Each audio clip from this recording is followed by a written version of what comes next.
சப்பாத்தி, பூரி, நான்னு எல்லாத்தோட சைட் டிஷ்ஷும் உங்களோட ஃபேவரட் சைட் டிஷ் பன்னீர் பட்டர் மசாலா எப்படி செய்கிறதுன்னு பார்க்கலாமா? ஒரு கடாயில் பட்டர், எண்ணெய், அதுக்கப்புறம் பார்த்திங்கன்னா மிளகாத்தூள், மஞ்சத்தூள், உப்பு இது போட்டுட்டு பன்னீர் க்யூபாக கட் பண்ணி வச்சுருக்கேன். அதை அதில் போட்டு கொஞ்சம் நல்லா ஃப்ரை பண்ணிக்கோங்க. கொஞ்சம் கலர் மாறுற அளவுக்கு ஃப்ரை பண்ணி எடுத்து வச்சுக்கோங்க.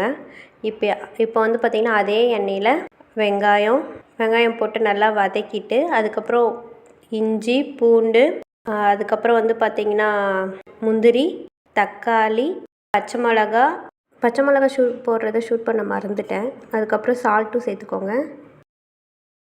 கொத்தமல்லி இதெல்லாம் போட்டு வதக்கிட்டு அரைச்சி வச்சுக்கோங்க.